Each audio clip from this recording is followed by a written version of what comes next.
avions développé ensemble surtout le côté adaptatif de la plante sous son aspect capacité à prendre de l'eau et à s'adapter aux différentes quantités de pluie qu'il pouvait y avoir.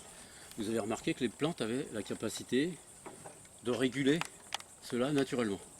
Est-ce que les plantes, lorsque vous les mettez dans des milieux plus naturels que ceux qui sont habituellement utilisés, est-ce que vous avez remarqué qu'il y a d'autres caractéristiques de la plante qui se développent?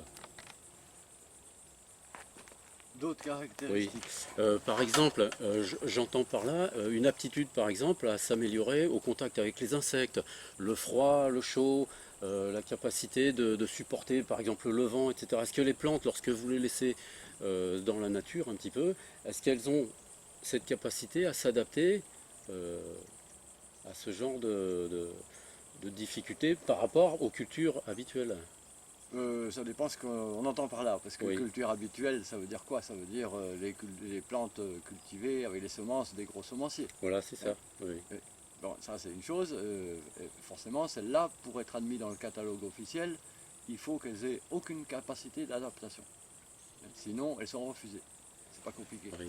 Il faut que non seulement ce soit que des clones ou comme des clones, et il faut aussi que ce soit quasiment comme des zombies, parce que si ça ne donne pas la même chose dans le nord d'Europe, à Hambourg par exemple, et à Valence dans le sud de la France, eh ben, c'est refusé.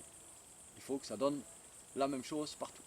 D'accord, donc ce sont des plantes qui sont prévues pour pousser avec des critères très définis, Oui. et sorti de ça, c'est pas accepté Et incapable de s'adapter. de s'adapter du C'est coup. un peu comme si on dirait que Oui, pour rentrer dans l'armée européenne, il faudrait prendre que des clones de Schwarzenegger. Mais si jamais ils deviendraient plus bronzés en Espagne qu'en Norvège, ben, on l'élimine. d'accord. Voilà. Ça D'accord. s'appelle comment ça? Moi j'appelle ça des zombies.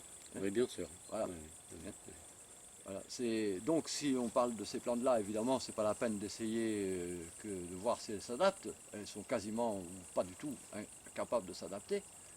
C'est le but recherché. oui, oui, Et, et par contre, les plantes qu'on appelle les plantes, les anciennes variétés dites de population, oui, alors là, pour préciser ce que c'est dites de population, ça veut dire que par exemple, si on prend une de nos variétés de tomates, comme je sais pas moi, les noires de Crimée, si le commun des mortels va regarder, il voit exactement les mêmes tomates, exactement les mêmes plantes.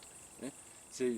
Mais en fait, nous, on regarde ça comme si on serait des extraterrestres qui regarderaient les Européens et les Chinois. mhm, Et des extraterrestres qui regarderaient les Chinois, ils diraient ah, ben, ils sont tous pareils, parce qu'ils ne feraient pas la différence entre deux bien Chinois. sûr, bien sûr. Et les Européens, ah, ben, ils sont tous pareils, parce qu'ils ne feraient pas la différence.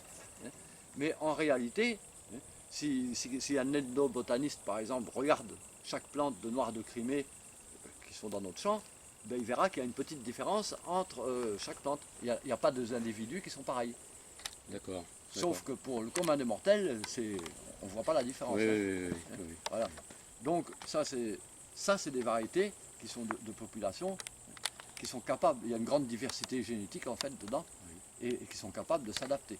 Une petite question subsidiaire, là, puisque vous parlez des graines.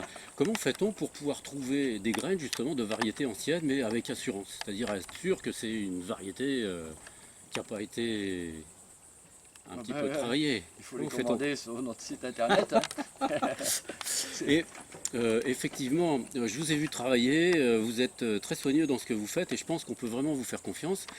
Les gens qui ne vous connaissent pas ou qui auraient peut-être l'opportunité d'en trouver ailleurs, comment est-ce qu'ils pourraient s'assurer que ces graines sont vraiment d'une variété ancienne, donc capable de s'adapter? Bon, il y a quelques petits semenciers en bio Oui. qui font que des variétés anciennes. hein. Il y a Germinance, il y a Biogerme, Oui, Graines d'Elpéis. Mais voilà, la différence entre eux et nous, parce qu'il y a quand même une grosse différence, oui, c'est qu'eux, ils se contentent de reproduire des variétés anciennes, dites de population, qui sont capables de s'adapter. oui, Mais moi, ça fait 30 ans que j'ai pensé de faire en sorte qu'elles apprennent le plus possible à résister par elles-mêmes aux maladies, à résister à la sécheresse. Mais ça, c'est d'accord. pas la force des choses, parce que, en fait, je l'ai pas fait exprès, mais forcément, quand on a des terrains où il n'y a pas d'eau et où il ne pleut pas pendant 6 mois, il faut bien qu'elles s'adaptent à la sécheresse, parce que sinon, on ne récolte rien. Oui, bien sûr. Oui, Mais par contre, il y a une trentaine d'années, j'ai fait exprès, je me suis dit, c'est quand même curieux que les plantes qu'on appelle des mauvaises herbes maintenant, qui poussent toutes seules dans les jardins, la plupart c'était des légumes au Moyen-Âge. Et c'est tellement résistant que même quand on essaye de s'en débarrasser, on n'y arrive pas. Donc je me suis dit à l'époque, c'était il y a une trentaine d'années, je me suis demandé pourquoi elles étaient tellement résistantes alors que c'était des légumes il y a 1000 ans. Et je me suis dit, c'est simplement parce que personne ne s'est occupé de les soigner. Mmh. Et donc elles ont été obligées de développer des résistances. Oui. Si elles voulaient survivre, il fallait qu'elles se renforcent, Voilà. obligatoirement. Alors que si on les soigne, parce que pendant plusieurs milliers d'années, les gens ont cultivé des plantes comme ça, de population, des anciennes variétés, mais sans trop les soigner, ils n'avaient pas les moyens, de toute façon. Oui, oui. Bon, ils ont Bien quand même sûr. soigné, parce que quand ils avaient soif, ils arrosaient, quand la terre n'était pas assez bonne, ils mettaient quand même du fumier, machin. Et des fois, ils soignaient avec des trucs, que ce soit des plantes ou de la cendre de bois pour les limaces, ou je sais pas, moi, plein de trucs comme ça. Mais ils essayaient de les protéger, quoi. Oui. Voilà. Mais depuis l'avènement de la chimie à tout va, c'est-à-dire depuis à peu près 80 ans, après la Première Guerre mondiale d'ailleurs, on a commencé à se servir des gaz comme le gaz moutarde Oui. pour en faire des pesticides. Donc on a commencé à faire des tas de traitements qui éliminent tous les insectes, qui éliminent toutes les maladies. Et donc les plantes n'ont plus aucune raison de développer des résistances. Bien sûr. C'est un peu comme si Bien on sûr. prend un enfant, on le gaffe d'antibiotiques et on le met sous bulle stérile. Et si au bout de 10 ans on le largue dans la rue, il a toutes les chances de crever. Ah oui. Ah oui, ce Voilà. système immunitaire ne se sera pas développé du coup, puisque on l'a remplacé par quelque chose d'artificiel. Surtout rien, quoi. Oui. Voilà.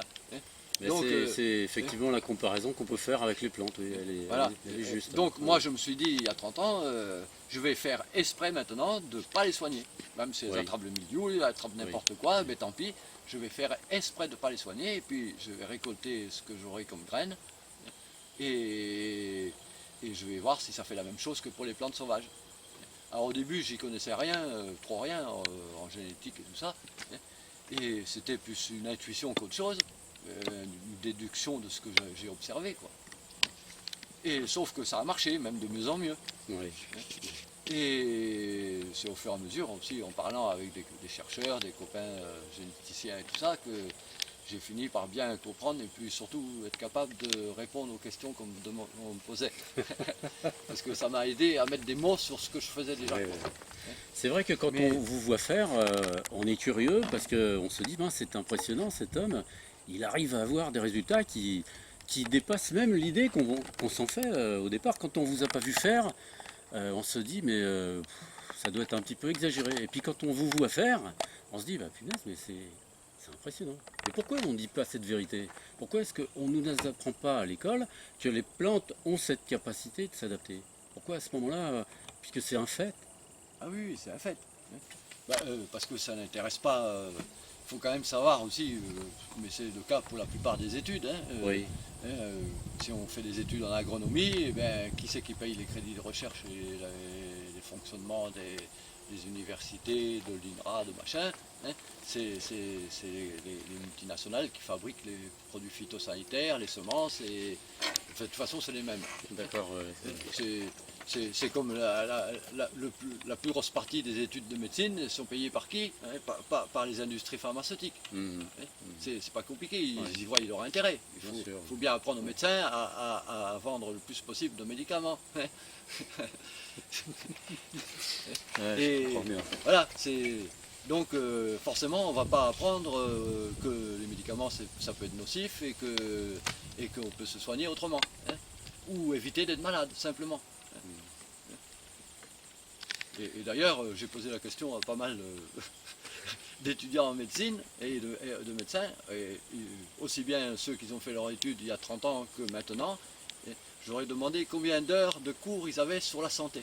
Oui. Ils m'ont tous répondu 3-4 heures. Une demi-journée en 7 ans d'études.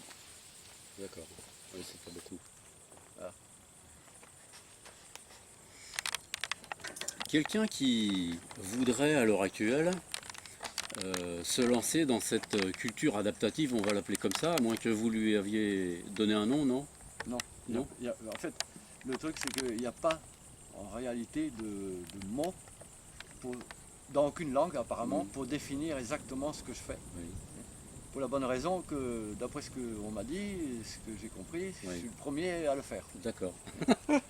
Est-ce que vous voulez bien qu'on l'appelle culture adaptative, là, juste pour l'entretien? Puisque j'ai l'impression que c'est laisser la possibilité aux plantes de s'adapter au milieu dans lequel on les plante et de faire avec... Oui, mais c'est pas que ça. C'est pas que ça. C'est pas que ça. Ah, Parce qu'en fait, il y a toute une partie, comme j'ai expliqué là, que j'ai fait exprès de pas soigner les plantes pour qu'elles développent des résistances. Oui. Après, j'ai aussi rencontré des chercheurs qui m'ont expliqué que si ça marchait, aussi une des raisons, c'est pas seulement parce que je fais exprès de ne pas les soigner, mais parce qu'on est les seuls semenciers à faire la production de semences dehors et pas sous serre.